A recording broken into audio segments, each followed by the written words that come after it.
अस्सलामुअलैकुम। मैं हूं शेख वहीद अहमद एडवोकेट और एक बार फिर आपकी खिदमत में हाजिर हूं अपने प्रोग्राम लाइव अलाइव के साथ। आज के हमारे मेहमान हैं डॉक्टर अमानत हबीब साहब, जो कि डाइटिशियन हैं, न्यूट्रिशनिस्ट हैं, और आज हम बात करेंगे उनसे। आप सब भी अपने सवाल जवाब बजरिया कमेंट्स कर सकते हैं। तो उन्हें कनेक्ट करने से पहले मैं दो बातें करना चाहता था आपसे। नाजरीन, ज़माना कदीम से खुराक जो है वो लोगों के आपस में मेल जोल और ताल्लुकात कायम करने का बायस है। अच्छी खुराक के हमारे समाजी ज़िंदगी पर बेशबहा असरात हैं। शादी ब्याह, सालगिरह, ईद मिलन त्यौहार, गम की तकरीबात, गर्ज ये कि हमारी हर तकरीब खाने पीने के सामान के बगैर नामुकम्मल तस्वर की जाती है। अच्छी खुराक हमारे रवैयों में खुशगवार तब्दीली का बायस है, और इसके बरक्स गैर मतवाजिन और गैर मयारी खुराक इंसानी मिजाज में चिड़चिड़ेपन और रूखेपन का बायस होती है। बहुत सी खुराक की ऐसी इकसाम भी हैं जिन्हें हम अपनी खुशियों और गमों के त्योहारों से मुंसलिक करते हैं। मिसाल के तौर पर हमारे माशरे में मिठाइयों और दूसरी मीठी चीज़ों को खुशगवार मूड और खुशी के लम्हात से मंसूब कर दिया गया है, जबकि परेशानी के मौके पर चाय का रिवाज आम है और गम के मौके पर नमकीन चीज़ों के इस्तेमाल का रिवाज आम है। लेकिन आप जो भी खुराक खा रहे हैं, क्या आप जानते हैं कि वो आपके लिए फ़ायदेमंद है या नुकसानदा है? ये जानने के लिए आज हम आपको मिलवाएंगे हमारे शहर अहमदपुर लम्हा के टैलेंट से, जो कि चाइना से master of science nutrition and food safety की डिग्री कर रहे हैं। उनसे हम जानेंगे कि हमारे शहर के तलबा के लिए मैट्रिक के बाद प्री मेडिकल, प्री इंजीनियरिंग की फील्ड ही नहीं रह जाती, बल्कि वो प्री एग्रीकल्चरल की फील्ड में भी जा सकते हैं। फिजिशियन, सर्जन या डेंटिस्ट के अलावा आपके लिए डाइटिशियन और न्यूट्रिशन की राहें भी मौजूद हैं। आइए उन्हें अपने प्रोग्राम में वेलकम करते हैं। जनाब अमानत हबीब साहब, डॉक्टर अमानत हबीब को हम वेलकम करते हैं। अस्सलाम वालेकुम डॉक्टर साहब। वालेकुम सलाम। क्या हाल है मजीद आपके? जी, अल्लाह पाक का करम है। डॉक्टर साहब, आप इस वक्त कहीं कोई पेशेंट्स तो नहीं देख रहे थे? हमने आपको डिस्टर्ब तो नहीं किया? नहीं, आज का मैंने ये टाइम स्पॉट खाली करवाया था 2 घंटे के लिए, तो हमें सही है। ज़रूरी है कि हम इंटरेक्ट भी करें अपने लोगों के साथ। हम्म। डॉक्टर साहब, आप अपना तारुफ खुद ही करवा दीजिए हमारे व्यूअर्स को। फर्स्ट ऑफ ऑल तो आपकी जो प्राइमरी तालीम है या मिडिल तक आपने जो है, आई थिंक कि बहावलपुर से सादिक पब्लिक स्कूल से आपने किया था, तो वो काइंडली आप इलाबोरेट कर दें अपना एजुकेशनल कैरियर जो है। जी, जिस तरह कहते हैं ब्रॉन एंड ब्रेड, तो मैं अहमदपुर में मेरी की पैदाइश है मेरी, और वहीं एक बहुत ही पीसफुल एनवायरनमेंट में बड़े होने का मौका मिला और काफ़ी चीज़ें ऑब्जर्व करने का मौका मिला। उसके बाद मेरी जो होम एजुकेशन जो है, यानी कि होम सिटी से उम्मुल कुरा पब्लिक स्कूल से हुई। आई ऑलमोस्ट क्लास 2 तक मैंने वहाँ से पढ़ा। उसके बाद फिर सादिक पब्लिक स्कूल, और मैं तकरीबन सिक्स क्लास में आके मैंने फिर एमटीबी ज्वाइन किया और मेरी मैट्रिक यहाँ से कंप्लीट मैंने की। इसके बाद एफएससी करने के लिए आउट ऑफ द वे गया। एक बहुत यूनिवर्सिटी ऑफ एग्रीकल्चर फैसलाबाद की डिग्री थी, एफएससी प्री एग्रीकल्चर, जो कि सारी डिग्रीज का एक कॉम्बो था, कॉम्बिनेशन था। तो वो एफएससी करने के बाद मुझे यूनिवर्सिटी में ही बैचलर्स की डिग्री ऑफर हुई। एग्रीकल्चर यूनिवर्सिटी फैसलाबाद एक बहुत पुरानी और बहुत जानी मानी यूनिवर्सिटी है पाकिस्तान की तारीख में। प्री पार्टीशन ये यूनिवर्सिटी का कायम हुआ था। तो वहाँ से बैचलर्स करने के बाद मैं 2 साल तक यहाँ पे सादिकाबाद में सर्व करता रहा। एक लगन थी कि एक नया जो शऊर लाया जाए अवाम के अंदर खुराक के बारे में। तो इसलिए इसके लिए मुझे तकरीबन 2 साल होने वाले हैं कि मैं यहाँ पे प्रैक्टिस कर रहा हूँ, और साथ में मैंने मास्टर्स स्कॉलरशिप पे एक्सेप्टेड हूँ चाइना के लिए, शियान चाओटंग यूनिवर्सिटी, जो कि दुनिया के 1% टॉप यूनिवर्सिटीज़ में उसका शुमार होता है। तो ये मेरा अभी तक छोटा सा तारुफ है जो कि मैं कर पाया हूँ। और इसके अलावा एक्स्ट्रा करिकुलर एक्टिविटीज़ बहुत ज़्यादा की। को करिकुलर एक्टिविटीज़ में पार्टिसिपेट किया, डिबेट क्लब का प्रेसिडेंट रहा पारस कैंपस यूनिवर्सिटी एग्रीकल्चर फैसलाबाद में। और यहाँ पे हमने फूड काउंसलर्स बनाए थे, जिसका मेन मोटिव था कि हम लोगों के अंदर खुराक के बारे में शऊर और उसकी आगाही प्रोवाइड करें at the base level, at the school level. तो looking forward to this conversation, और जिस तरह हमारी कन्वर्सेशन आगे बढ़ेगी, होपफुली मैं आपको और इंट्रोड्यूस करवा सकूँगा। आपकी एक्स्ट्रा करिकुलर एक्टिविटीज के हवाले से आपने 2015 में ब्रेनी स्पार्क्स क्विज कंपटीशन में जो आपने सेकंड पोजीशन प्लेस की थी, उसका जी कैसा एक्सपीरियंस रहा? वहाँ पे क्या मुश्किलात पेश आई और कैसे आपने सेकंड पोजीशन अचीव की? इसके बारे में बताइएगा। ब्रेनी स्पार्क्स क्विज कंपटीशन हमारी यूनिवर्सिटी ऑफ एग्रीकल्चर फैसलाबाद में एक क्विज क्लब है जो ऑर्गेनाइज करवाता है क्विज कॉम्पिटिशन्स। और उस क्विज कंपटीशन में इंटरनेशनल रूल्स के मुताबिक आपको हम्म। जो है टॉपिक्स प्रोवाइड कर दिए जाते हैं, और बहुत वाइड टॉपिक्स होते हैं। आपने उनमें से यानी कि इंटरेस्टिंग फैक्ट्स पकड़ने होते हैं और उन्हें निकालना होता है, और उसमें सेगमेंट्स होते हैं डिफरेंट। वर्बल क्विज होता है, नॉन वर्बल क्विज होता है। किस आपको किस्म के कई क्वेश्चंस किए गए थे आपसे उसमें? कोई डिफिकल्ट या? मुझे एक क्वेश्चन अभी याद है कि सबसे छोटा यानी कि यंगेस्ट ऑस्कर विनर का नाम बताना था। तो हम्म। इस टाइप के क्वेश्चंस थे, और लाइक विकेट का साइज कितना होता है, बैट का साइज कितना होता है, फुटबॉल का साइज कितना होता है, स्पोर्ट्स, हॉलीवुड एंड रोजमर्रा के फन फैक्ट्स और प्रेसिडेंट नेम्स, यानी कि एक टाइप का बड़ा कॉम्प्रिहेंसिव सा वो क्वेश्चन था। और ऑफ कोर्स हमें उसके टॉपिक्स दे दिए जाते थे जो जो हमने प्रिपेयर करने होते थे, और उसका एक प्री क्विज टेस्ट होता था जिसमें सिलेक्शन होती थी। तो आई टॉप दैट फर्स्ट, एंड फिर मैं ये जो सेकंड आया हूँ, मेरा सिर्फ हाफ मार्क्स का मार्जिन था। I gave a half answer, आधा जवाब दिया उसके वजह से मैंने आधा नंबर देके सेकंड पोजीशन पे रखा, तो आई वाज फर्स्ट। आप जनरल सेक्रेटरी भी इलेक्ट हुए राइटर्स क्लब में, यूनिवर्सिटी ऑफ जी एग्रीकल्चरल फैसलाबाद में। राइटिंग की तरफ जाने का क्या इत्तेफाक हुआ आपको? फर्स्टली मैंने डिबेट क्लब जब ज्वाइन किया, बेसिकली मैं ही उस डिबेट क्लब को बनाने वालों में से हूँ, फाउंडर्स में से हूँ हम्म। पारस कैंपस में। तो मैंने जो अपनी पहली स्पीच थी वो एक मज़ाहिया टॉपिक पे थी, इंग्लिश ह्यूमरस टॉपिक पे थी, और वो मैंने खुद लिखी थी। तो वहाँ जो हमारे अटेंडेंट्स थे उन्हें बहुत अच्छा लगा, राइटिंग स्किल्स उन्हें पसंद आई कि आप एक सबसे मुश्किल मेरे ख्याल से राइटिंग में अगर आप लिखना चाहें तो ह्यूमर होता है कि उसमें आप मज़ाक पैदा करें। तो मैंने वो इंग्लिश में लिखा। तो उन्होंने मुझे इसका भी टास्क दिया, क्योंकि मेरी हमारी परफॉर्मेंस डिबेट क्लब में बहुत अच्छी जा रही थी, तो इसलिए उन्होंने हमें एक सेकेंडरी टास्क दिया कि आप जो राइटर्स क्लब है उसे भी इधर यहाँ का बेहतर करें। तो मैंने वहाँ का राइटर्स क्लब ज्वाइन किया, और एज ए जनरल सेक्रेटरी मैंने वहाँ काम किया फॉर 1 ईयर, 1 साल के।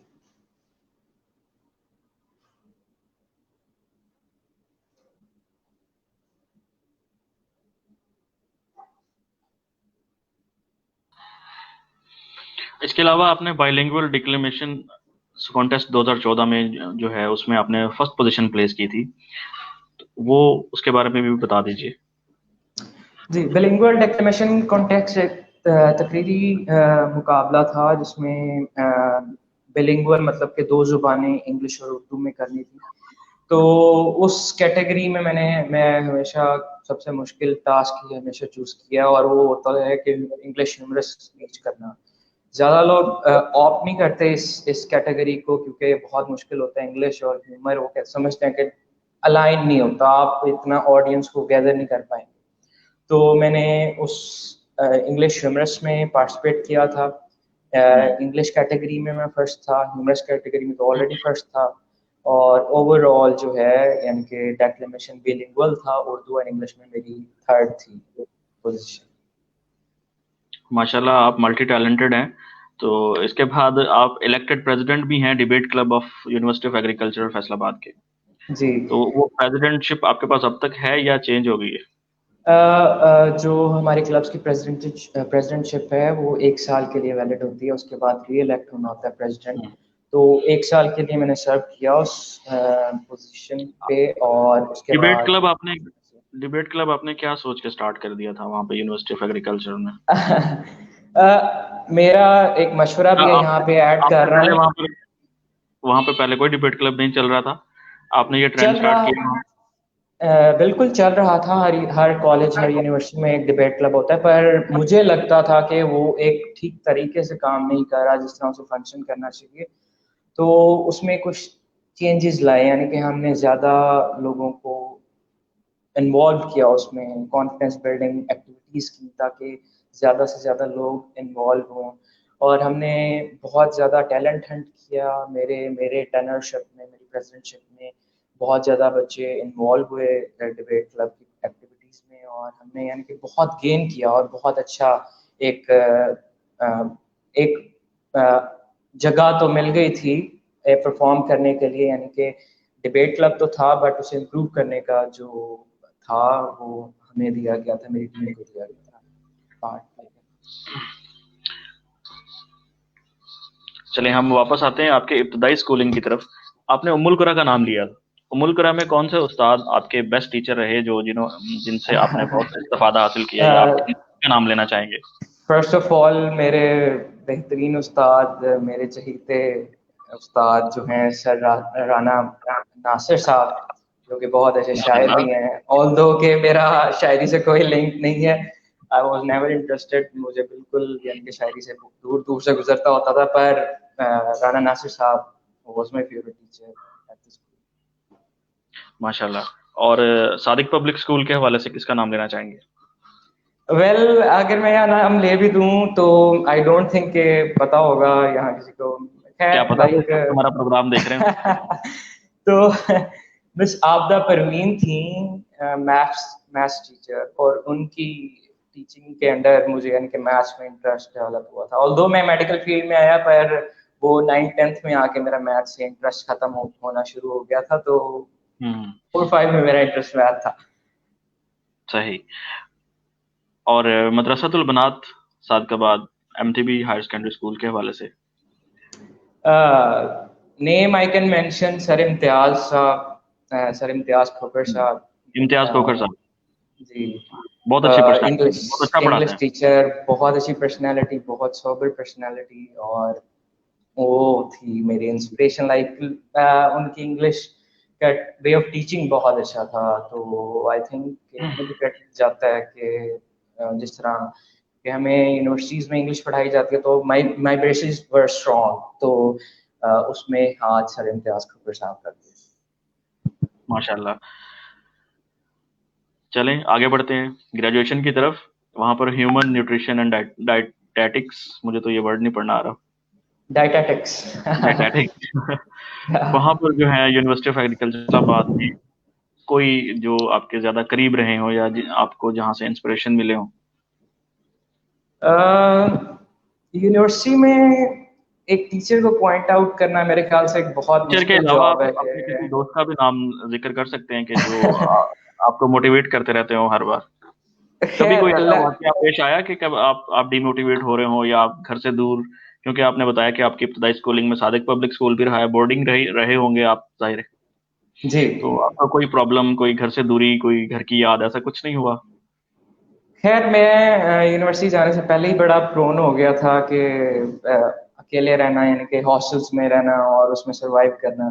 सादिक स्कूल ने बहुत ज़्यादा अच्छी तरीके से ट्रेन कर दिया था। मैं 11 साल की एज में चला गया था हॉस्टल में, तो मुझे हॉस्टल में रहना कोई इतना मुश्किल काम नहीं लगता था। शायद मुझे नहीं लगता, अब मैं इस पोजीशन पे ये नहीं कह सकता कि मैंने सादिक स्कूल में कोई ज़्यादा मैं उदास रहता हूँ या मैं अपनी पार्ट एक्टिविटीज़ में हम्म। सही तरह पार्टिसिपेट ना करता हूँ, तो ये तो नहीं कह घर से सकता, बट घर से दूर रह के तो अक्सर बच्चे बिगड़ जाते हैं। क्या आप क्यों डॉक्टर बन गए, मतलब हमारे यहाँ के स्टूडेंट्स को भी बताइए, ताकि वो लोग भी मोटिवेट हों और उन्हें पता लगे कि घर से दूर रहकर, माँ बाप से दूर रहकर भी बच्चे पढ़ सकते हैं।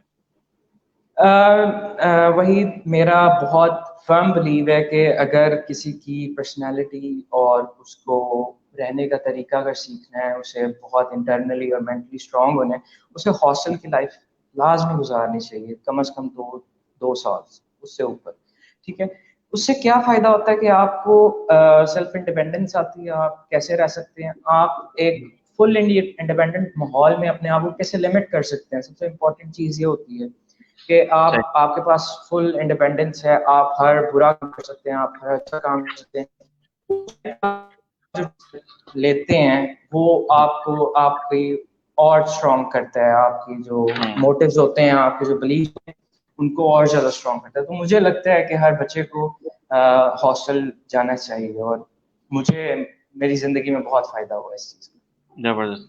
तो पेरेंट्स के साथ कितना के कांटेक्ट रहता था? हर शाम को इवनिंग में कॉल करते थे, बात करते थे, या उस वक़्त जो है, या पेरेंट्स से दूरी ही अच्छी लगती थी कि अच्छा बस ठीक है, वालिद साहब की कॉल नहीं आई, पूछ लेंगे क्या पढ़ा, क्या नहीं पढ़ा, कहाँ रह गए, जल्दी सो क्यों नहीं गए, जाग क्यों रहे अब तक? ऐसा कुछ खैर फैमिली के साथ आपका कैसा एक्सपीरियंस रहा उस दौरान? हॉस्टल में आपको कोई यानी कि कोई फिक्र नहीं होती, कोई आपको देख नहीं रहा था। सादीपुर स्कूल में बहुत ज़्यादा यानी कि हम छोटे थे, ऑफ कोर्स हमारे वार्डन्स थे जो हमें हॉस्टल से बाहर जाने की इजाज़त नहीं होती थी। हुँ। हफ्ते में तकरीबन 2 कॉल्स मुझे आती होती थी, वहाँ पे पीटीसीएल होता था, क्योंकि हमें हॉस्टल में फ़ोन रखने की इजाज़त नहीं थी, क्योंकि हमारी एज फैक्टर जो था वो उसमें बड़ा इम्पोर्टेंट था, क्योंकि हम छोटे थे और हमें फ़ोन रखने की इजाज़त नहीं थी हॉस्टल में। यूनिवर्सिटी में तो मेरे ख्याल से हमारी हर 2 दिन में एक बार बात हो ही जाती थी। ऑलमोस्ट 15-20 मिनट्स ओवर, यानी कि डिस्कस हो जाता था। अम्मी का ये होता था सवाल, खाया क्या, कल क्या खाया, और अब्बू का पढ़ाई के बारे में सवाल होता था, of course. Hmm. Divide questions. अच्छा, आपको क्या लगता है कि आपकी लाइफ़ में अब तक के आपके एजुकेशनल करियर में किसने आपके सिग्निफिकेंट रोल प्ले प्ले किया है? आपके वालिद ने, आपकी वालदा ने, या किसी दोस्त ने, या किसी टीचर ने? मैं सबसे पहला जो क्रेडिट दूंगा वो मैं अपने वालिद साहब को दूंगा, क्योंकि जो ज़िंदगी में आपकी सबसे इम्पोर्टेंट चीज़ होती है, वो होती है कि आपको कुछ चॉइस देने वाला हो, आपको हुँ। आपको फ्री हैंड देने वाला हो, जो आपको कंट्रोल कर सकते हैं, और फिर भी आपको वो फ्री हैंड दें कि जी, आप जो आपका जो दिल करता है आप उसमें जाओ, आप जो करते हो आप, यानी कि अपने एक्शंस का खुद ज़िम्मेदार होना जो सिखा सकता हो। तो मुझे नहीं लगता कि मेरे वालिद से अच्छी किसी ने वो जॉब की होगी, कि मुझे उन्होंने हर चीज़ में चॉइस दी कि आप ये कर लो या ये कर लो, it's on you.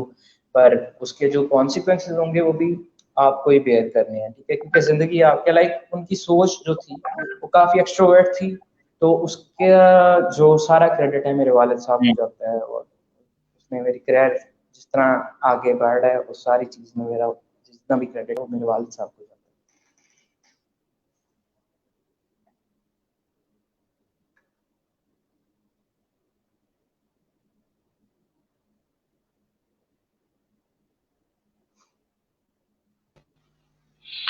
Writers club के भी आप मेंबर रहे, तो अब तक आपने कुछ लिखा भी है? कुछ पब्लिश होने के राइटर्स करीब क्लब हो? राइटर्स क्लब जी, जी। जी, राइटर्स क्लब में मेरी जो थी एलिनेशन वो टूवर्ड थी इंग्लिश राइटिंग। उर्दू राइटिंग के हमारे प्रेसिडेंट थे, तो क्योंकि मैं जनरल सेक्रेटरी काम कर रहा था, तो मैंने इंग्लिश साइड को ज़्यादा अच्छे तरीके से संभाला हुआ था। और जो उर्दू साइड के थे वो हमारे प्रेसिडेंट थे, तो उनकी काफ़ी अच्छी राइटिंग्स है। हमारे किश्ते नो एक रसाला निकलता है सालाना, यूनिवर्सिटी ऑफ एग्रीकल्चर फैसलाबाद का, उसमें उनकी काफ़ी ज़्यादा राइटिंग्स हैं। और फर्दर मेरा जो राइटिंग है वो मैं स्पीचेस प्रिपेयर करवाई हैं वहाँ राइटिंग क्लब में। लाइक हम कोलैबोरेशन में काम कर रहे थे, डिबेट क्लब और राइटर्स क्लब। तो उसमें मेरी इंग्लिश राइटिंग्स काफ़ी ज़्यादा हैं, जो कि लाइक पब्लिश तो मैंने नहीं की अभी तक, पर hopefully I don't have to get to that point कि मुझे वो पब्लिश करना पड़े। इंटरेस्ट नहीं था इतना पब्लिश करने का। किस्टनों में आई थिंक मेरा एक शायद वो मैंने शायद दिया हो, I don't remember it clearly. Writers club में ज़्यादा डिबेट्स और क्रिएटिव राइटिंग की तरफ ज़्यादा ध्यान था, तो वो काफ़ी काम किया उसमें।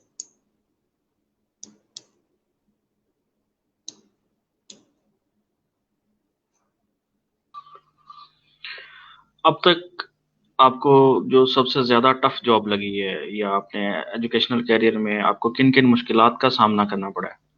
बोर्डिंग भी ज़ाहिर है एक किस्म की मुश्किल ही है। इसके अलावा आपको फाइनेंशियली या कोई डीमोटिवेशन करने वाले लोग मिले हों। आपका ट्रैक बिल्कुल सही रहा है। आपने मैट्रिक किया, उसके बाद आपने एग्रीकल्चर यूनिवर्सिटी की तरफ ही चले गए आप, और फिर वहां से आपने ये कैरी ऑन रखा, आपने इसको अपने गोल को आपने छोड़ा नहीं। इसके बारे में मैं जानना चाह रहा था, और हमारे व्यूअर्स को भी बताएं कि आपको किस किस्म के चैलेंजेस का सामना करना पड़ा यहाँ तक पहुँचने के लिए। मुझे नहीं लगता एक चैलेंज आपको, अगर कोई आप अच्छा काम कर रहे हो, अगर कोई चैलेंज कर सकता है इस तरह की चीज़ में, और मुझे नहीं फील होता कि मुझे I have been challenged in my life. Financial crisis of course आते हैं, वो काफ़ी तरीके से आपको लेट डाउन करते हैं, और जितने भी स्टूडेंट्स हैं जो देख रहे हैं वो समझ सकते होंगे, या जो बोर्डिंग में रह चुके हैं, उधर तो फाइनेंशियल मैनेजमेंट एक बहुत इंपॉर्टेंट चीज़ होता है। अगर आपके पास मंथ के एंड में पैसे हैं, you have manage your finances correctly. अगर नहीं है तो I think you should review that. तो इस तरह के यानी कि इंडिविजुअल लेवल पे फाइनेंशियल क्राइसिस आते रहते हैं, बट अगर इन द बिगर पिक्चर देखें, अल्हम्दुलिल्लाह पेरेंट्स ने काफ़ी ज़्यादा सपोर्ट किया है इन हार्ड टाइम्स, जैसे भी वक्त हो।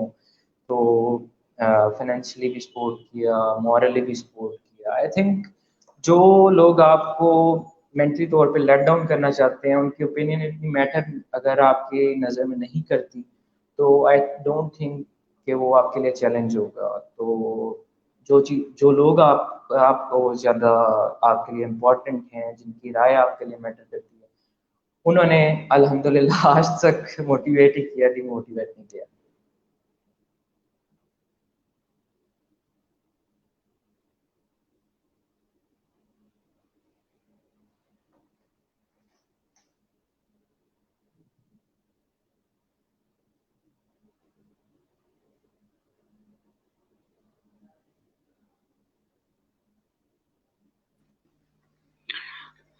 आपने आर्ट्स को चूज नहीं किया, क्यों नहीं किया? वरना यहाँ तो या तो दो ही शोबे बताए जाते हैं बच्चों को, या तो एफएससी प्री इंजीनियरिंग कर लें, या फिर एफएससी प्री मेडिकल कर लें, या आर्ट्स कर लें। तीसरा शोबा मैं वैसे ही साथ लगा रहा हूँ, वरना तो सिर्फ दो ही बताए जाते हैं। तो आपने एमबीबीएस की तरफ जाने की बजाय इस तरफ का आपका शुरू से ही प्लान था, या बस अगर वहाँ एडमिशन नहीं हुआ तो चलें इसमें हो गया? नहीं, बेसिकली फर्स्ट ऑफ ऑल मैं आपके आखिरी क्वेश्चन की तरफ आ जाता हूँ कि एमबीबीएस ऑफ कोर्स हर किसी की फर्स्ट प्रायोरिटी होती है, पर मेरी मैट्रिक के बाद ही डिसाइड हो गया था कि मैं ना इंजीनियरिंग में जा रहा हूँ, ना मैं आर्ट्स में जा रहा हूँ, ना मैं मेडिकल में यानी कि एमबीबीएस की तरफ जा रहा हूँ। मेरा प्री एग्रीकल्चर वो डिग्री है जो कि उसके इश्यूज चल रहे थे काफ़ी उस टाइम पे, और आईबीसीसी उसे एक्सेप्ट नहीं कर रहा था, और मुझे पता था कि मैंने यूनिवर्सिटी में ही कोई डिग्री करनी है। तो मैंने एग्रीकल्चर यूनिवर्सिटी को इसीलिए ऑप्ट किया था कि मुझे मेरे पास चॉइस जो है वो एग्जैक्ट सेट आ जाए। और एचएनडी जो है, ह्यूमन न्यूट्रिशन एंड डायटेटिक्स की जो डिग्री है, उसका मेरिट अबाउट अबव 85% होता है। लाइक एमबीबीएस का जितना मेरिट बनता है, लाइक इस बार भी मेरे ख्याल से 92 या 91 पे क्लोज होना है। उसका जो 1% बिलो होता है वो सारा एचएनडी में आता है। तो मुझे कहने का मतलब ये है कि बहुत ही मुश्किल है वहाँ दाखिला लेना है एचएनडी में। वहाँ पे यानी कि मैं जा सकता था एमबीबीएस में, पर वो अब मेरे पास चॉइस है, क्योंकि अब आईबीसीसी हमें इक्विवेलेंट मांगती है प्री प्री मेडिकल के, पर उस टाइम पे प्री एग्रीकल्चर को इक्विवेलेंट नहीं माना जाता था। और मेरा नेवी का भी बल्कि आईएसएसबी में मेरी इनिशियल्स में सिलेक्शन हो गई थी, और तब उन्होंने मुझे कहा था कि आप एचईसी से लिखवा के लाएंगे, दैट डिग्री इज इक्विवेलेंट। तो वो इश्यूज की वजह से मैं आईएसएसबी में अपीयर नहीं हो सका, नहीं तो I would have been a navy officer. तो like not a first choice, not a last choice. तो यूनिवर्सिटी में जो सबसे टॉप पे मेरी डिग्री ऑफर हो रही थी, मैंने वो चूज की है। डीबीएम है एग्रीकल्चर में। मुझे मेरे पास दो ऑप्शन थी, दोनों में मेरा मेरिट ऑफ कोर्स पूरा था, डॉक्टर ऑफ वेटनरी मेडिसिन और ह्यूमन न्यूट्रिशन एंड डायटेटिक्स। मेरा इंटरेस्ट की कि ज़्यादा इंसान की वेलफेयर की तरफ है। मुझे हमेशा से एक बायोलॉजी के साथ बहुत ही ज़्यादा लगाव रहा है, तो मैंने इस साइड पे जाना ज़्यादा पसंद किया। आप एक इस तरह की फील्ड चूज़ करें जो कि कॉम्प्रिहेंसिवली सारे लोगों के लिए फ़ायदेमंद हो, और वो चीज़ कवर कर रही हो जो कि बाकी फील्ड्स कवर नहीं कर रही, वो थी न्यूट्रिशन साइड। और आप डाइटिशियन वो एंड जैसे न्यूट्रिशन डाइटिशियन एंड न्यूट्रिशनिस्ट का स्कोप जो है वो हमारे इलाके में क्या है? पाकिस्तान में तो ठीक है, हमारे एरिया में क्या है इसका स्कोप?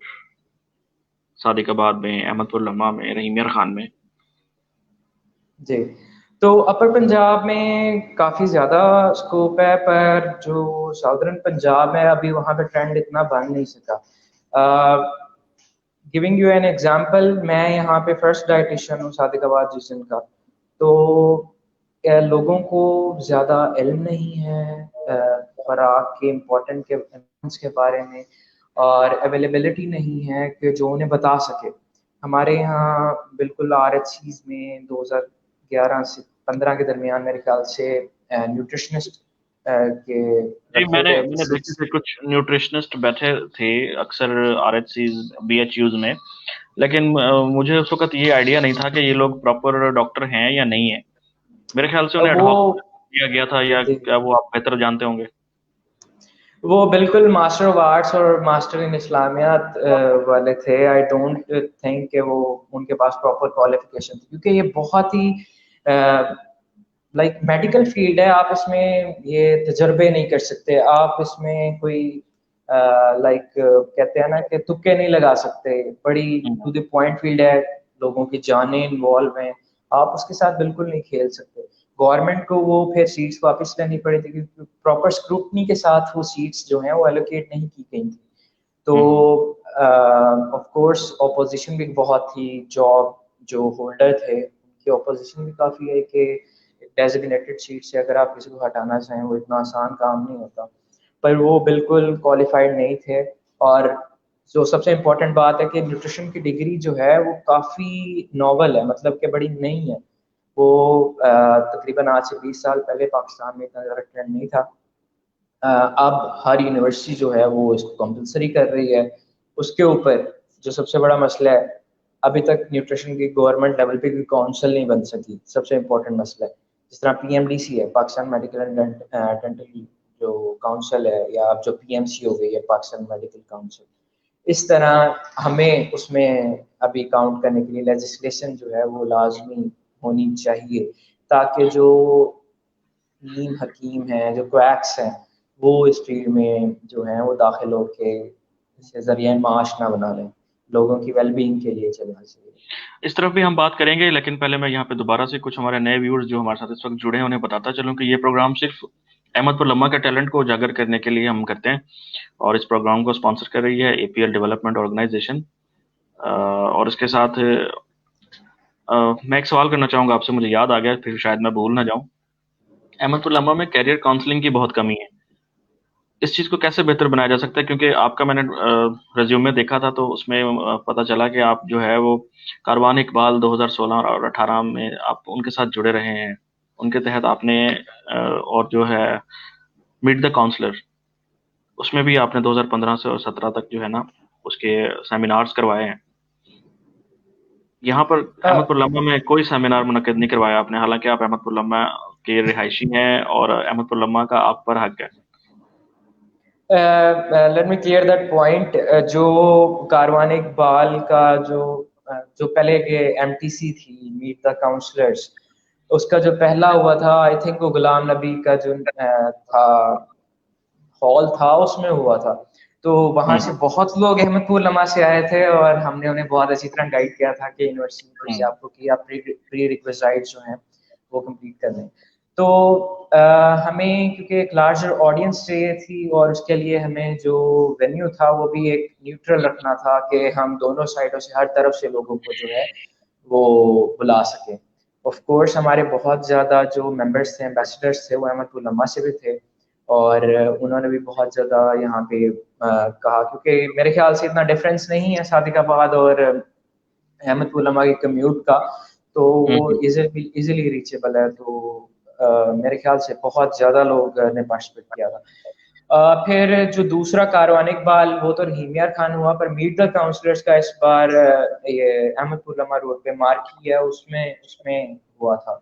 और तभी काफी ज्यादा लोगों ने पार्टिसिपेट किया था, क्योंकि वो न्यूट्रल वेन्यू चूज करना था और हमें लार्जर जो ऑडियंस थी, क्योंकि हमारे अहमदपुर लम्हा के जितने भी कॉलेजेस जो अवेलेबल नियरेस्ट कॉलेजेस आते हैं वो सादिकाबाद में आते हैं। तो हमने उसे देखते हुए जो है वो उसके वेन्यू डिसाइड किए थे, और वो वेन्यूज इधर न्यूट्रल बन रहे थे। कॉलेजेस का तो अब ब्रांड चल रहा है जी। अब तो यहाँ पर जो है, मैं नाम नहीं लेना चाहूंगा किसी का भी, लेकिन जो दिखता है वो बिकता है वाली बातें हो गई हैं। अब लोग ये नहीं देखते कि कहाँ पे ज़्यादा अच्छी तालीम दी जा रही है, बस ये देखते हैं कि किसकी यूनिफॉर्म बहुत ज़्यादा ज़बरदस्त है पहनने में, और जो है वो यूनिवर्सिटी यूनिफॉर्म पहनकर हम अच्छे दिखाई देंगे, वहां चले जाते हैं बच्चे। पिछले दिनों अह, को क्या कि मेरे एक जानने वाले स्टूडेंट थे, मैं उनका भी नाम लेकर सबको नहीं बताना चाहूंगा। उन्होंने यूनिवर्सिटी में एडमिशन लिया, पैसे भरे, सब कुछ हुआ। कोई एक मंथ क्लास लेने के बाद उन्होंने कहा जी नहीं, यहाँ पर तो बहुत सख्ती है, यहाँ पर पढ़ाई करना बहुत मुश्किल है। उन्होंने अपना वहां से वो एग्जैक्टली। हो गए। तो कैरियर मैंने उन्हें बड़ी समझाने की कोशिश की, लेकिन खैर, कैरियर काउंसलिंग की वाकई बहुत कमी है, इसको हम सब मिलकर ही खत्म कर सकते हैं। तो इस बारे में आपकी हमें हेल्प चाहिए होगी इंशाल्लाह जल्द। ये ज़रा कोरोना के हालात कुछ बेहतर हो जाएं तो अहमदपुर इंशाल्लाह। लम्हा के हाई स्कूल में हम इंशाल्लाह इसको मुनक्किद करवाएंगे, ताकि 10th क्लास के बाद लोग बच्चे जो हैं एडमिशन लेने के लिए उन्हें मुश्किलात का सामना ना पेश आए, या वो सुनी सुनाई बातों पर कहीं ऐसे वैसे कॉलेजेस में ना चले जाएं। तो इंशाल्लाह इंशाल्लाह। आपकी हेल्प हमें चाहिए होगी, हम आपकी खिदमत ज़रूर लेंगे। अच्छा, इसके बाद आपने फूड काउंसलर्स 2016 से लेके 19 तक आप वहाँ पे प्रेसिडेंट रहे हैं। जी। वो जो दौर था आपका, उसके बारे में काइंडली बताइएगा। मैंने फूड काउंसलर फाउंड की थी तकरीबन 2016 में। हम उसका मेन मोटिव था कि रहीम यार खान रीजन में जो है वो खुराक की आगाही, उसकी इम्पोर्टेंस और जो मिथ्स बनी हुई थी खुराक के बारे में उसे ब्रस्ट करना था। काफ़ी ज़्यादा स्कूल्स हमने विजिट किए। मेरा जो टारगेट था, मुझे लाइक अगर आप एक रैशनल सोच रखें, उसके मुताबिक है कि अगर आपने चेंज लानी है, आपको बेस लेवल से चेंज लानी चाहिए। और उसमें हमें थे कि स्कूल के बच्चे, उनका जहन भी आप जो है वो अमेंड कर सकते हैं, और उसके साथ साथ आप उनके यानी कि लॉन्ग लाइफ इम्पैक्ट जो है उसे देखते देखते आपने डिज़ाइन करना था। तो हमने स्कूल्स हंट किए, स्कूल्स के प्रिंसिपल्स के साथ जाके बात की। लाइक मिक्स्ड रिस्पॉन्स था, ना इतना पॉजिटिव ना कोई इतना नेगेटिव। उमलपुरा मेरे होम स्कूल ने बहुत ज़्यादा सपोर्ट किया, और वहाँ पे मेरा जो है वो फर्स्ट सेशन उमलपुरा में हुआ था, और वहाँ पे हमने फूड डे बनाया था, और उसमें मेरा ऑलमोस्ट हमने एक्टिविटी भी की थी। हमने वेट और हाइट जो है वो मेजरमेंट्स लेके बच्चों के बीएमआईज और जी स्कोर्स वगैरह जो है वो कैलकुलेट किए थे, ताकि हमें एक रफ सा हो कि बच्चों को भी इंटरेस्ट पैदा हो कि नहीं जी मेरा वेट ज़्यादा नहीं है, मेरा वेट नॉर्मल रेंज में है, या मेरा वेट कम है तो मैं खाता कम हूँ।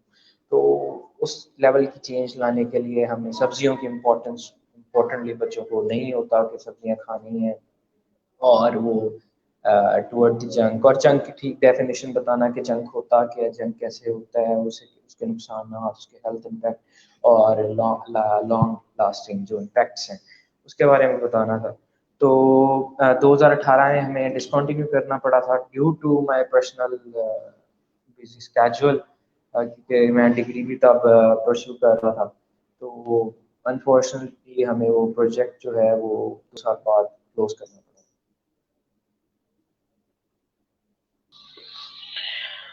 अब भी ऐसी सरगर्मियों में हिस्सा लेते हैं या बस खत्म हो गई हैं? अब आप क्योंकि प्रोफेशनली डॉक्टर बन गए हैं तो आपके पास टाइम बहुत कम होता होगा इन सब सरगर्मियों के लिए। अब भी ऐसा कुछ है, प्लान है नेक्स्ट कोई सरगर्मी इस तरह की करने का या नहीं? फिलहाल एक करियर जो है वो बहुत बॉटल नेक से गुजर रहा है, तो उसके लिए काफ़ी ज़्यादा जो है स्केजूल जो है वो इम्बैलेंस्ड है। फर्स्ट ऑफ ऑल मास्टर्स जो है वो उसकी ऑनलाइन अभी फ्लाइट्स ओपन नहीं हो रही, तो हमें ऑनलाइन ही परस्यू करना पड़ रहा है फिलहाल। तो जैसे फ्लाइट्स ओपन होंगी तो तब चाइना चले जाना है फर्दर स्टडीज़ के लिए। तो ज़्यादा टाइम वहाँ पे और उसका काफ़ी बर्डन होता है रिसर्च का, जिस तरह की हायर क्लासेस होती हैं पोस्ट ग्रेजुएट स्टडीज़ में, उसके मुताबिक बर्डन ज़्यादा बढ़ जाता है। फिलहाल प्रैक्टिस को भी मैं मॉडरेट से टाइम दे रहा हूँ, नियरली 4 आवर्स, 4 घंटे, और ज़्यादा जो मेरा टाइम है वहाँ पे लग जाता है। तो फिलहाल आगे के प्लान बहुत ज़्यादा हैं कि इलाके के लिए बहुत अच्छे से काम करने हैं, पर फिलहाल जो है वो एक पोजीशन बनानी है कि हम आगे जो फ्यूचर है उसके लिए रेडी हो सकें।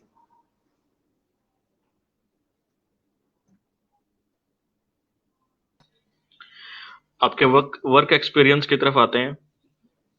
आपने शेख ज़ायद हॉस्पिटल लाहौर में एक्सपीरियंस रहा आपका, कितना अर्सा काम किया आपने वहाँ पर, और वहाँ वहाँ पर से मेरी कैसा माहौल रहा?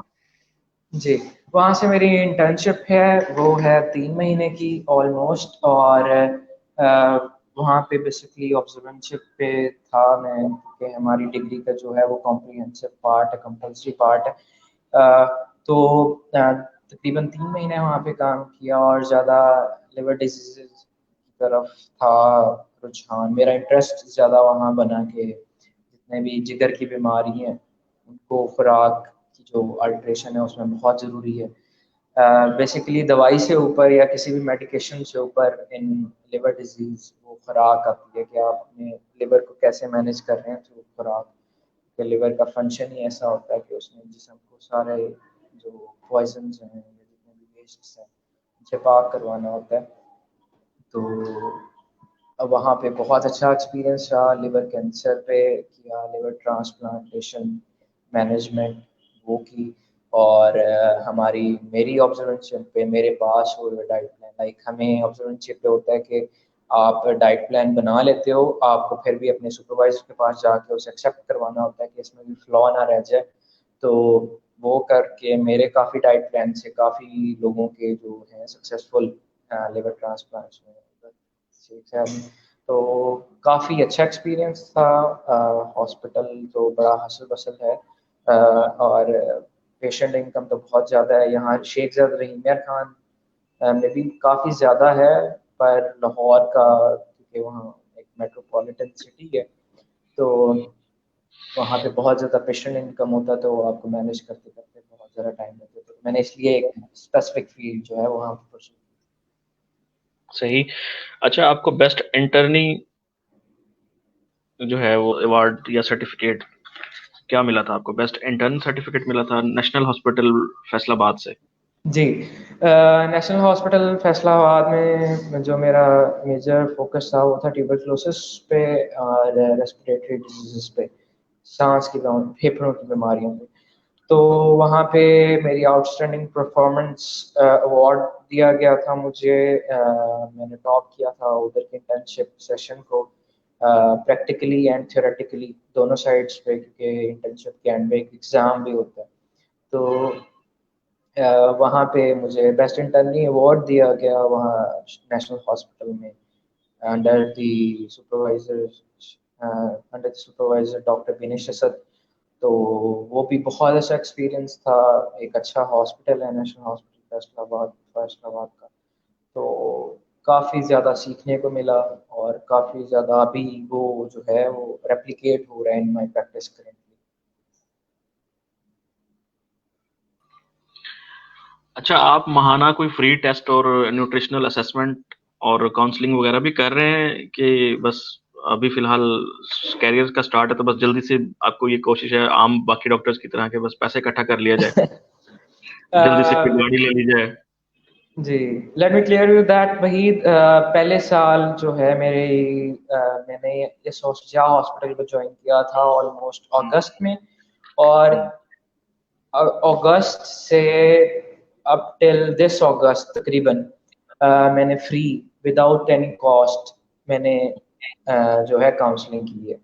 हम और कैसे मान लें फिलहाल हम कैसे अब मान लें आपने डिप्लोमा में तो आपने अभी तक कोई अपना फ्री कोई अगर कैंप नहीं आपको लगाया? मेरे पेशेंट मिले हों, अगर आपको मेरे पेशेंट मिले हों, और मैं आपको एक और चीज़ बताता हूँ, इसके अलावा मैंने एक रिसर्च स्टार्ट की थी एक रिसर्च स्टार्ट की थी जिसमें हम पूरे तकरीबन पर एक डायबिटीज पेशेंट जो इंसुलिन पे था उनकी डाइट कंट्रोल करनी थी और उसे नोटिस करना था। उस रिसर्च में रिक्रूट किया, उस रिसर्च में हमने तकरीबन 2 लाख इस हॉस्पिटल का इन्वेस्ट करवाया, ऑलमोस्ट 2 लाख।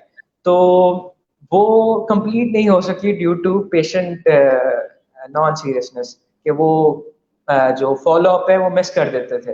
हमारे 40 पेशेंट थे, हमने 40 पेशेंट सैंपल्स थे और हमने 50 पेशेंट्स को जो है वो रिसर्च ग्रुप के लिए रखा था।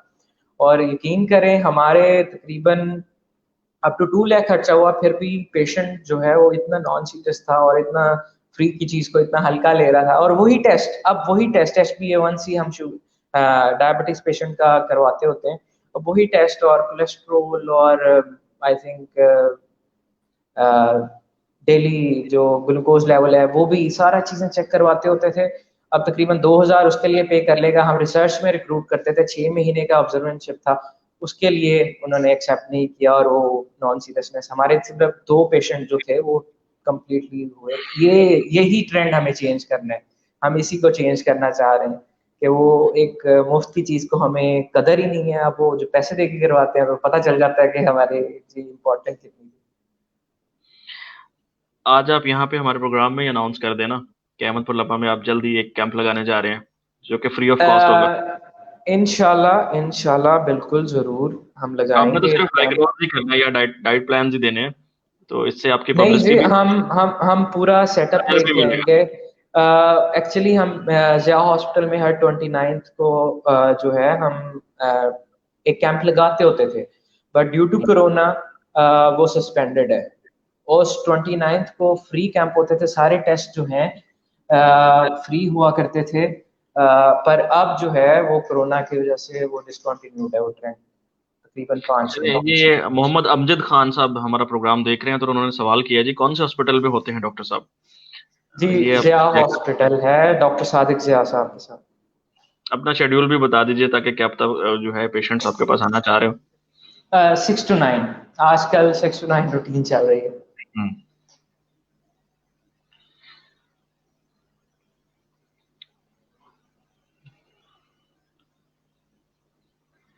अच्छा, मेरे ख्याल ये नेशनल न्यूट्रिशन सर्वे में जो है 5 साल से कम उम्र बच्चों में ग़िज़ाई किल्लत के मुतल्लिक बताया गया था कि पाकिस्तान में 10 में से 4 बच्चों को जो है वो पूरी खुराक ही नहीं मिलती।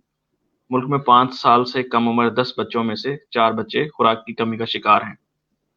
खुराक पूरी ना मिलने की वजह से 40% बच्चों का कद छोटा, जबकि 17.7% जो है बच्चों का वो वजन कम है। इन सब चीजों को कैसे हम जो है बेहतर बना सकते हैं? आपको अहमदपुर लम्मा के बच्चों का भी शायद आइडिया हो, या आप RHC rural health centre Ahmadpur Lamma के डॉक्टर से आपकी शायद मुलाकात हुई हो, या आपने यहाँ का कोई रिकॉर्ड मेंटेन किया हुआ देखा हो, उसमें कहीं आपको मालूमात मिली हो। अहमदपुर लम्मा का फिगर जो है वो क्या बता रहा है आपको कि उसमें भी ये सब चीजें हैं? बच्चों का कद छोटा तो दिखाई दे ही जाता है, एग्जैक्टली। वेट की कमी भी पता लग जाती है, खून की कमी के भी बहुत सारे पेशेंट्स, जबकि खवातीन जो कि दूध पिलाने वाली माएँ हैं, ब्रेस्ट फीडिंग नहीं करवाती हैं अपने बच्चों को। इसका तो मेरे जी। ख्याल से इसराइली हुकूमत में लॉ भी है कि 2 साल तक जो है वो बच्चों को दूध पिलाना मस्ट है, जबकि हमारे यहाँ पे उससे पहले छुड़वा दिया जाता है। इसके क्या नुकसानात ये हैं बहुत ही ये आप इम्पोर्टेंट शेयर करें। टॉपिक है। एग्जैक्टली वही, बिल्कुल बिल्कुल सही फरमाया कि सबसे इम्पोर्टेंट टॉपिक मेरे ख्याल से हमारे डिस्कशन का जो है वो सबसे इम्पोर्टेंट टॉपिक है अपना आपके साथ और सबके साथ। फर्स्ट ऑफ ऑल स्टैट्स की बात कर लेते हैं कि इस इलाके में अहमदपुर लम्मा के स्पेसिफिकली जो है स्टैटिस्टिक्स कैसे हैं। मिक्स की रिपोर्ट है 2007 और 8 की, जो इतनी पुरानी रिपोर्ट, तकरीबन 13 साल पुरानी रिपोर्ट जो है वो अभी तक मुझे मिली है। उसके मुताबिक जो है वो अगर हेल्थ स्टेटस की बात कर लें तो तकरीबन 44% बच्चे जो हैं स्टंटेड हैं। स्टंटेड का मतलब मैं बताता चलूँ, स्टंटेड होता है कि आपकी उम्र के लिहाज से आपकी हाइट, हाइट तो या फिजिकल मैं करेक्टर होता है। बताता चलूं कि जो भूख का शिकार मुल्क हैं, वहाँ भूख के शिकार मुल्कों में पाकिस्तान जो है वो 11वें नंबर पर है। अगर जी पाकिस्तान 11वें नंबर पर है तो फिर तो ये जो देही इलाकों की आबादी है वो जो है वो तो कोई टॉप पर होगी। Exactly exactly. नेशनल और नेशनल लेवल पर अगर देखा जाए। जी, तो हंगर इंडेक्स की बात कर लेते हैं। हंगर इंडेक्स यानी कि लोगों को 2 टाइम का या 3 टाइम का खाना जो है मुयसर नहीं है। पाकिस्तान 106 नंबर पे है, 106 नंबर पे, यानी कि जो आगे आगे वाले नंबर्स हैं अमेरिका वगैरह वो अंडर 50 है, और हमारा जो है 106 नंबर है हंगर इंडेक्स में। और ग़िज़ाई किल्लत में आपने बता दिया कि 11वां नंबर है कि हमें खुराक की कमी के जो शिकार लोग हैं 11वें नंबर पे पाकिस्तान में सबसे ज़्यादा। इमरान खान साहब ने बहुत बार अपनी तकरीरों में कहा है कि 45% बच्चे हैं वो स्टंटेड है। कि बच्चे की उम्र के साथ हाइट, उसकी जो कद है वो एक सेट स्टैंडर्ड पॉइंट्स होते हैं, अगर उससे वो नीचे होगा तो वो स्टंटेड होगा। स्टंटेड सिर्फ एक फिजिकल करेक्टर है, स्टंटेड लोगों के सबसे जो सबसे बुरा इफेक्ट है वो है कि ज़हनी डेवलपमेंट भी पूरी नहीं होती। और इसके अंदर जो किरदार है वो सारा किरदार है बच्चे की न्यूट्रिशन में। अगर आजकल जो सबसे ज़्यादा रिसर्च हो रही है पूरी दुनिया में वो है फर्स्ट 1000 डेज ऑफ लाइफ, बच्चे की ज़िंदगी के पहले 1000 साल। और मैं उसे अगर आगे आपके लिए आपके ऑडियंस के लिए अगर तर्जुमा था उसको तर्जुमा करूँ तो वो होगा first 1000 days of life decides next 100 years of a life, के पहले 1000 दिन जो बच्चे की एक ज़िंदगी के हैं वो उसके अगले 100 साल की ज़िंदगी का फैसला कर सकते हैं। वो कैसे? वो है अच्छी ग़िज़ा, वो है अच्छा माहौल, वो है अच्छी सैनिटेशन प्रैक्टिसेस, उसके बाद आ जाता है अच्छा मेंटल एनवायरनमेंट। सबसे इम्पोर्टेंट, बहुत इंपॉर्टेंट चीज़ें हैं ये सारी चीज़ें। और न्यूट्रिशनली अगर बात की, जैसे आपने ब्रेस्ट फीडिंग की बात की, सबसे ज़्यादा जो ब्रेस्ट फीडिंग परसेंटेज है वो 97% है स्वीडन में, ठीक है। इसराइल में है 88%, और अमेरिका में भी अबव 80% है। इन कंपैरिजन अब मैं आपको इस्लाम का भी बता देता हूँ। इस्लाम में डायरेक्ट हुक्म दिया गया है कि माँ को 2 साल के लिए अपने बच्चे को दूध पिलाना है। अगर यानी कि उसमें कुछ वो इस्लाम क्योंकि बड़ा लीनियंट है, हर चीज़ के साथ साथ मोल्ड होता है, हर मजबूरी के साथ। तो अगर कोई मजबूरी नहीं है उसके बजाय भी अगर दूध नहीं पिलाया जा रहा माँ का बच्चे को, तो वो एक एक तरह का जुल्म है बच्चे पर। सूरह बकरा में आयत 233 जो है उसमें डायरेक्ट मुसलमानों को हुक्म दिया। मुसलमान क्या, कुरान सारी उम्मत के लिए, सारी जो है कायनात के लिए। तो उसमें हुक्म दिया गया कि एक माँ को 2 साल के लिए अपने बच्चे को दूध पिलाना चाहिए। अब क्या हो रहा है इन ऑपोजिट, जो उस बुक को फॉलो नहीं करते, हम कहते हैं कि वो उस बुक के जो है इनकारी हैं, काफिर हैं। उधर 80% से अबव है परसेंटेज माँ बच्चे को दूध पिलाने वाली, पर इधर अगर आप देख लें इधर हालात बहुत ही खराब हैं। यहाँ एक बढ़ता हुआ रुझान आ रहा है कि जी डब्बे का दूध है वो बड़ा अच्छा अल्टरनेटिव है, हमें ये मिल गया। एक चीज मैं आपको क्लियर कर दूं, आपके ऑडियंस को क्लियर कर दूं कि कभी भी डब्बे वाला दूध माँ के दूध का मुकाबला नहीं कर सकता, कभी भी नहीं कर सकता। क्यों? हमने डब्बे वाले दूध ने करीब पहुंचने की कोशिश की पर वो अभी तक नाकाम है। कभी अल्लाह ताला की नेचुरल चीज के बनाया हुआ अल्टरनेटिव हम बनाने की कोशिश कर सकते हैं, कभी उसका एग्जैक्ट जो है वो अल्टरनेटिव नहीं बना पाए। इसी तरह जो बच्चों को काउ मिल्क देना है, काउ मिल्क काउ मिल्क नहीं है बच्चों के लिए। उसमें जो हम कहते हैं ना कि कैजीन एक प्रोटीन है जो कि बड़ी मुश्किल से डाइजेस्ट होती है, और बच्चे का मैदा उसे डाइजेस्ट करने के लिए इतना तैयार नहीं होता। तो वो जो है वो काउ मिल्क में ज़्यादा है, 80% के राउंड अबाउट है। और अब बच्चे को आप वो देंगे, बच्चा बेशक बिल्कुल ग़िज़ाई किल्लत का शिकार होगा। तो तकरीबन 4 से 6 माह जो है सिर्फ दूध पे बच्चा बच्चे की ग़िज़ा होनी चाहिए। और ब्रेस्ट फीडिंग जो है वो एक बड़ा सैनिटरी मेथड है, ना कोई एनवायरनमेंट का लिंक आता है उसमें। लाइक जिस तरह काउ मिल्क आप एक्सप्रेस करते हैं और फिर उसे बाल्टी में लेके जाते हैं, इतने ज़्यादा जर्म्स पड़ने के चांसेस हैं। मदर ब्रेस्ट फीडिंग में तो कोई ऐसा इशू नहीं है, और हमें इन टॉपिक्स के बारे में खुलना पड़ेगा। बेसिकली हमें इस पे बात करनी पड़ेगी कि हम इसे कैसे इम्प्रूव कर सकते हैं, और माओ को कैसे बता सकते हैं कि ये कितना इम्पोर्टेंट चीज़ है उनके बच्चों के लिए। तो मेरा जो सारे लोगों से को मशवरा है वो यही होगा कि कम से कम 2 साल के लिए बच्चों को दूध पिलाएं, और 4 से 6 माह की उम्र में उन्हें सॉफ्ट फूड्स देना स्टार्ट कर दें, लिक्विड फूड्स देना स्टार्ट कर दें। कभी सालन चखा दिया 1 चम्मच, कभी कोई ब्लेंड करके बिल्कुल उसे लिक्विड बना के कोई चीज़, फ्रूट पल्प दे दें या फ्रूट जूसेस दे दें। और तकरीबन 8 माह की उम्र में बच्चे को 7-8 उम्र में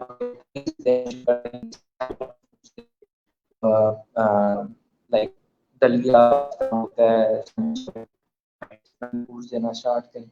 और एक 10 माह के बच्चे को आप सॉलिड फ्रूट्स दे सकते हैं। और ये बहुत इंपॉर्टेंट है कि आप इसमें ट्रांजिशन लाते रहें, और बच्चे को जो है मदर ब्रेस्ट फीडिंग हो रही है साथ, सिर्फ क्या है हम एडिशन कर रहे हैं। और जिन मुल्कों में ये, अफ्रीका आप देख लें, अगर जिन जो मुल्कों में ये जो वीनिंग है, हम इसे वीनिंग कहते हैं कि जो हम 6 माह के उम्र के बाद ब्रेस्ट मिल्क के साथ साथ और फूड्स भी इंट्रोड्यूस करते हैं, उसे हम वीनिंग कहते हैं। तो इंट्रोड्यूस लेट होती हैं तो बच्चे उतनी ग़िज़ाई किल्लत का शिकार होते हैं। तो ये बहुत इंपॉर्टेंट है कि बच्चों की सही तरह वीनिंग करवाई जाए, और ये ब्रेस्ट फीडिंग पे आ जाता है।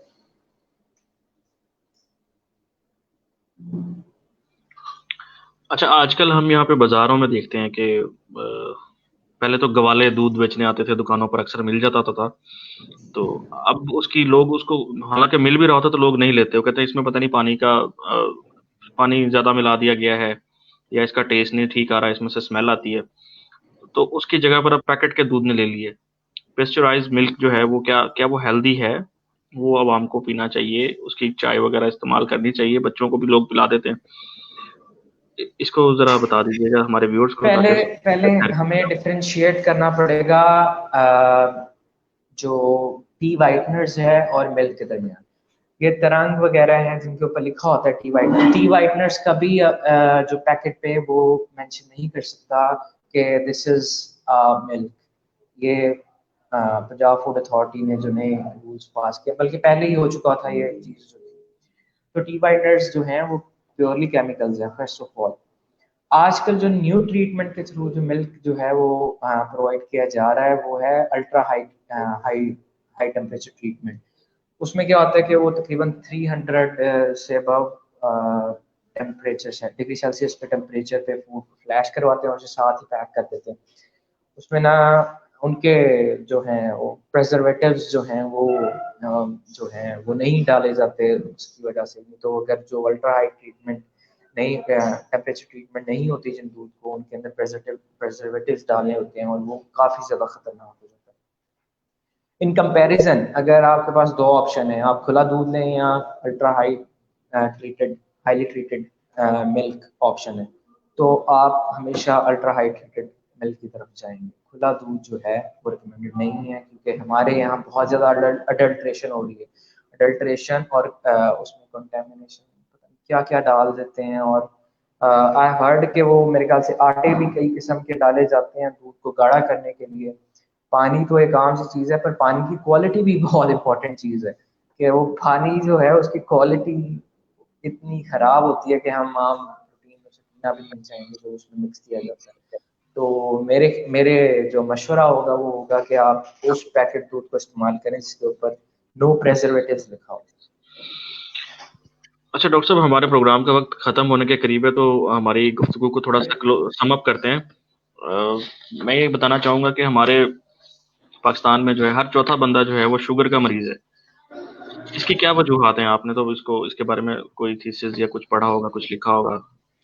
जी, पिछले 2 साल से मैं शुगर पे ही काम कर रहा हूँ, डायबिटीज़ मेलाइटिस। बेसिकली हमें पहले समझना होगा कि है क्या चीज़।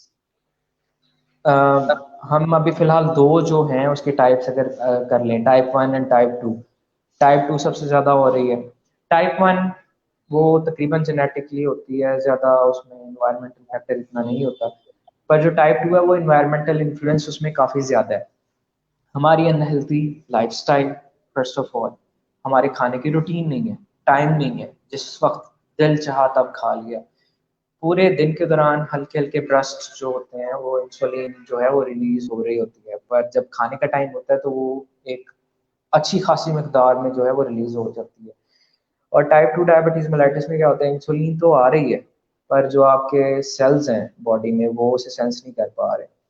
तो उसके लिए फिर आपको मेडिसिन की तरफ जाना पड़ता है या ग्लूकोज लोअरिंग न्यूट्रिशन थेरेपी की तरफ जाना पड़ता है। तो मेरे लिहाज से जो मेरा ऑब्जर्वेशन है इसकी सबसे बड़ी रीज़न है कि मोटापा आहिस्ता आहिस्ता फैल रहा है। मोटापा एक बहुत बड़ी रीज़न हो सकती है। और वेस्ट बेल्ट हम इसे कहते हैं, जो पेट के निचले हिस्से पे एक चर्बी की लेयर जो जमा होती है, वो उसका बहुत अच्छा इंडिकेटर है कि आपको डायबिटीज़ होने के चांसेस है।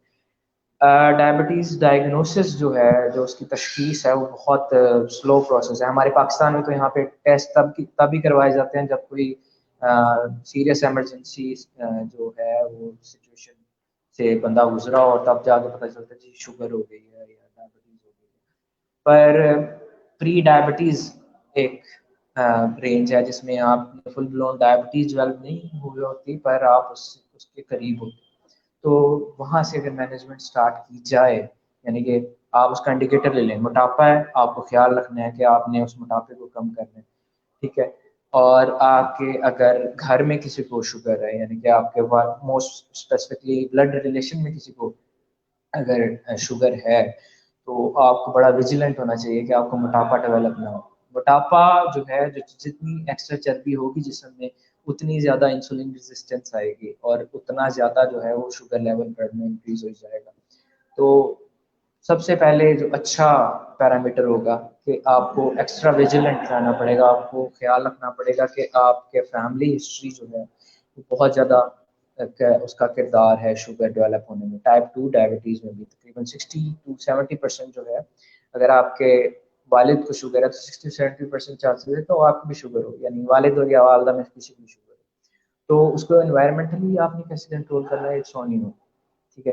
तो उसके इंडिकेटर्स हैं, मैंने आपको मोटापे का बता दिया, बिलो बेल्ट जो बिलो वेस्ट जो बेल्ट बनती है चर्बी की, उसका बता दिया। ये बहुत अच्छे इंडिकेटर्स हैं कि आपको ख्याल करना पड़ेगा। और एक्स्ट्रा यूरिनेशन जिसे हम कहते हैं नॉकटर्नल यूरिनेशन, रात को ज़्यादा पेशाब आना, आप हल्के हल्के इंडिकेटर्स देखें, सिर्फ हल्के हल्के छोटे छोटे। ज़्यादा पेशाब आना, ज़्यादा फ्रीक्वेंसी में आना, ठीक है, ज़्यादा प्यास लगना, ज़्यादा भूख लगना, ये तीन जो हैं बहुत अच्छे इंडिकेटर हैं कि आपका जो शुगर लेवल है वो नॉर्मल नहीं जा रहा। अगर आपको इनमें से एक या दो भी डेवलप होते हैं तो आपको अपना फास्टिंग ब्लड ग्लूकोज है वो एक बार चेक करवाएं लाजमी, ताकि आपको अंदाज़ा हो कि आपका कितना जा रहा है। अगर फास्टिंग में बिलो 100 तो होना चाहिए, अगर प्री डायबिटिक रेंज में आ जाते हैं तो बिलो 125 मिलीग्राम पर डेसीलीटर शुगर लेवल होना चाहिए। अगर वो उससे ऊपर है तो फुल ब्लोन शुगर जो है वो बन गई। अगर आप प्री डायबिटिक की रेंज में, अगर या फास्टिंग में आपकी 100 के करीब आ रही है तो मतलब है कि आप या तो कंट्रोल की तरफ जाएं, और बेसिकली एक रीडिंग पे डिपेंड नहीं कर सकते, आप मल्टीपल रीडिंग लें दिन के मुख्तलिफ हिस्सों में, ताकि एक अच्छा सा आपके पास आउटलाइन आ जाए कि आपकी शुगर लेवल कैसे कैसे जा रही है।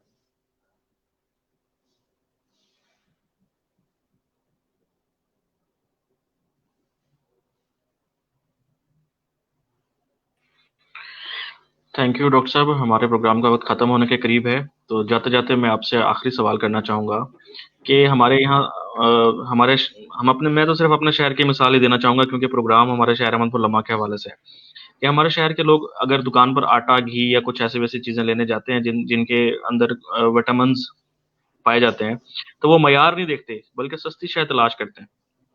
ज़ाहिर है दौर भी महंगाई का है, तो महंगाई के दौर में कम आमदन के साथ लोग घर चलाने की कोशिश तो करते हैं, मगर अपने खानदान को मयारी और ग़िज़ाइयत से भरपूर खाना मुहैया नहीं कर पाते। पाकिस्तान में ग़िज़ाइयत की कमी के साथ गैर मयारी अशियाए खुर्दोनोश की फ़रोख्त भी एक बड़ा मसला है। और मुझे लगता है कि हुकूमत ने न्यूट्रिशन सर्वे करके सिर्फ तशख़ीस की तरफ तवज्जो तो दे दी है, मगर इसका हल निकालने के लिए भी कोई खातिर ख्वाह तवज्जो नहीं दी गई। और आखिर में सिर्फ यही बात मैं करना चाहूँगा कि जब हमारे यहाँ पे घी में विटामिन ए और डी मौजूद है और लोग इस्तेमाल भी कर रहे हैं, सुबह को भी पराठे बन रहे होते हैं, रात को भी लोग पराठे के लिए बाहर होटलों पर लाइन लगा के खड़े होते हैं, तो जब ये विटामिन ए डी सब उसमें मौजूद है तो फिर भी इसकी कमी का शिकार क्यों है लोग यहाँ पर? बेसिकली ज़्यादातर जो जैसे आपने कहा कि गैर म्यारी अशिया जो हैं वो ज़्यादा मकदार में तो हैं और म्यारी अशिया थोड़ा जो हैं वो मुख्तसर जवाब महंगी। दीजिएगा, टाइम हमारे तो प्रोग्राम का है। बिल्कुल। तो जो फॉल्स क्लेम्स हैं, यानी कि वो लिख देते हैं कि विटामिन ए और डी इनरिच्ड है, पर वो नहीं होता। बेसिकली वो उसमें विटामिन ए डी और यानी कि जो एक्सप्रेस्ड ऑयल है उन्हें मिक्स करके रिफाइन करके वो फिर तो वो आपको धोखा दे रहे हैं, उनके ऑयल। खिलाफ कार्रवाई की जा सकती है। तो पंजाब फूड अथॉरिटी ने लिस्ट उनकी वेबसाइट पे पड़ी है, सिर्फ 15 ने टच किया है, जो बेस लाइन है जो उनकी क्लेम्स हैं उसे सिर्फ टच किया है क्वालिटी पे।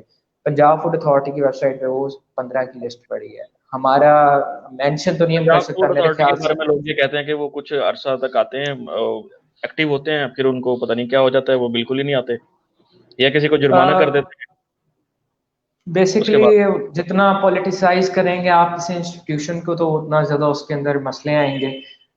मेरे ख्याल से तो पॉलिटिकल इन्फ्लुएंस से पाक होना चाहिए हर इंस्टीट्यूशन को। यही बेसिकली हमारा पाकिस्तान का मसला आ रहा है कि हर इंस्टीट्यूशन जो है वो अपनी पॉलिटिक्स। तो ठीक थी मेरे ख्याल से। तो लिस्ट तकरीबन बहुत पुरानी सिर्फ 15 ने पास किया। इतनी ज्यादा मिजरेबल कंडीशन है और पाकिस्तान में अबव अबव तकरीबन भी 500 ब्रांड्स के ऑयल या घी बिक रहे हैं और उसमें से सिर्फ 15 ने पास किया। और ये बहुत हमारी बड़ी जो है फिक्र करने वाली एक सिचुएशन आ जाती सही। डॉक्टर साहब, आपके लिए एक सवाल आया है, ये मजर राव साहब हमारा प्रोग्राम देख रहे हैं। थैंक यू मजर साहब। उनका सवाल है, अक्सर न्यूट्रिशन फैकल्टी हॉस्पिटल्स में कम होती है, रीजन प्लीज, जबकि और specialist like ENT, eye, gynae are available in approximately every hospital. है। जी बिल्कुल नजर आपने बिल्कुल ठीक कहा है कि जो न्यूट्रिशन की जो फैकल्टी है बहुत ज़्यादा काम है। बेसिकली पाकिस्तान का जो लॉ है वो उसे फाइन नहीं कर पाया और हमने कॉलेजेस बना दिए बड़े धड़ल्ले से कि ये जी कॉलेज है न्यूट्रिशन की डिग्री प्रोवाइड कर रहा है, पर हमने उसके स्टैंडर्ड्स अभी तक चेक नहीं किए कि वो कैसे कैसे डिग्री करवा रहे हैं, इधर वो they are ready for the practice और नॉट। और सेकंड पॉइंट इज के हॉस्पिटल्स का कंसर्न नहीं है। ईएनटी क्या है, कान में दर्द हुआ किसी को शदीद, उसने आके ईएनटी के पास भागा या उसने इन्वेजिव थेरेपी कर दी। हॉस्पिटल्स का इंटरेस्ट डेवलप नहीं हो पाया कि वो न्यूट्रिशन भी एक बहुत इंपॉर्टेंट फील्ड है। हमें ये जो सेंस है जो अपने मुल्क में बनी हुई है कि खुराक नहीं मेडिसिन ही एक इम्पॉर्टेंट जो है पॉइंट है, उसी से हम सारा कुछ सेट कर लेंगे, ये सोच हमें तब्दील करनी पड़ेगी। 5,000 साल बता देता हूँ, let food be the medicine, medicine food, यानी इलाज बनाए। या जो एलोपैथिक मेडिसिन है वो बाद में आएंगी, वो एट द सीरियस कंडीशन आएंगी। जिस तरह आप देख लें पाकिस्तान में एंटीबायोटिक अब्यूज है, तो हम उसे कंट्रोल नहीं कर रहे हैं। आप किसी से पूछ लें, वो होता है एंटीबायोटिक कोर्स होता है बेसिकली एक डिफाइंड पीरियड ऑफ टाइम के लिए। डिफाइंड होता है कि वो जब तक बीमारी है तब तक चलता है, जब यानी कि 2 दिन में बुखार ठीक हो गया तब से डिसकंटिन्यूड है। तो ये ट्रेंड्स बने रहे हैं, तो हमें बेसिकली अपनी खुराक।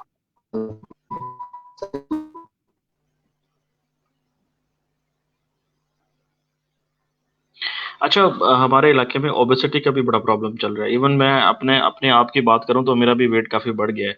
मेरी वेस्ट जो थी वो पहले बहुत कम थी, और अब तो जो सारी पैंट्स थी पुरानी वो पूरी नहीं आती। इसकी एक वजह ये भी है कि हमारे एरियाज में फास्ट फूड रेस्टोरेंट्स की तादाद काफी ज्यादा हो गई है। पहले तो लोग खुद जाके लेके आते थे, अब तो होम डिलीवरीज भी उन्होंने फ्री कर दी है, तो इस वजह से भी ये सारा फैट्स लोगों को घरों पर ही अवेलेबल कर दिया जाता है।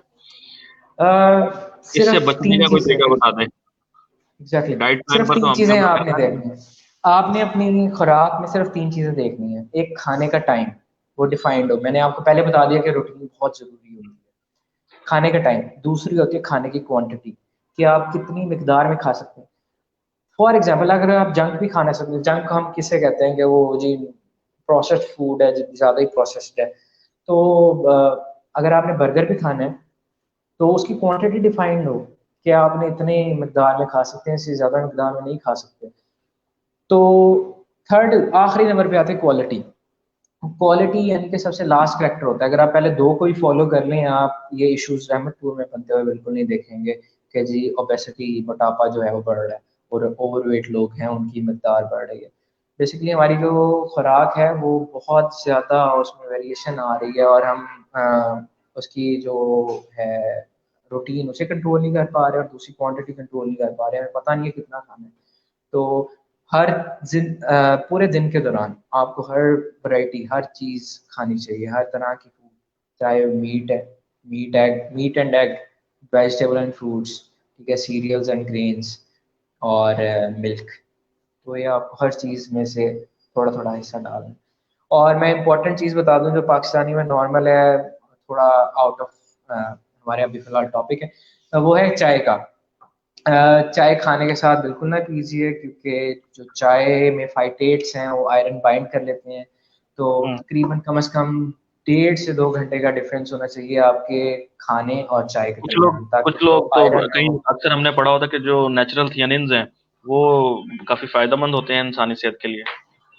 सर थियानिन्स और फाइटेट्स जो हैं उनकी मकदार बिल्कुल होती है। अब फॉर एग्जांपल आपको मैं एग्जांपल दे देता हूँ, आप खाने के साथ दूध नहीं पिए, कभी नहीं पिए। क्यों?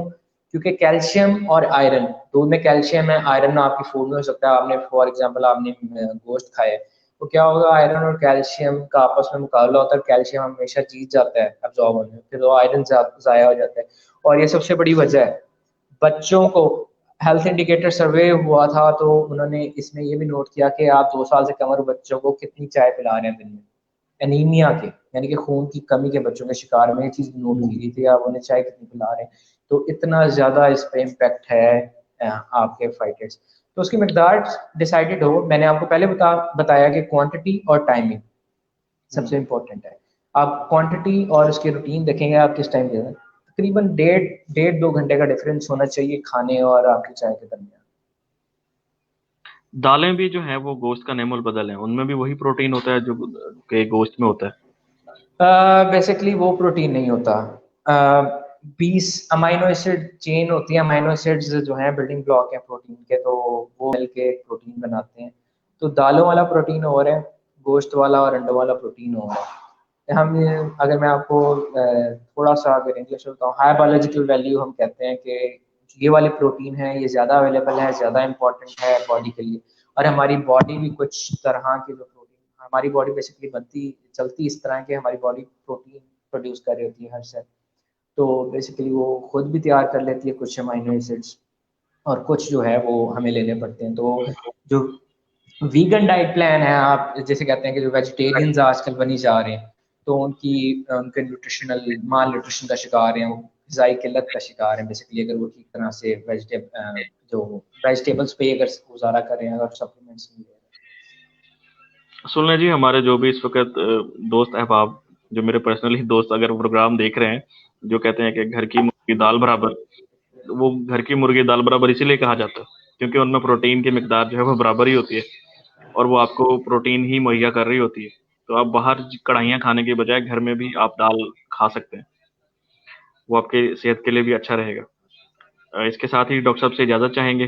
डॉक्टर साहब, थैंक यू सो मच, आपने हमें टाइम दिया। हैं। और जल्दी से अहमदपुर लम्बा में एक कैंप लगाएं ताकि हमारे इंशाल्लाह जो अ, गरीब लोग हैं वो आपसे इस्तेफादा हासिल कर सकें।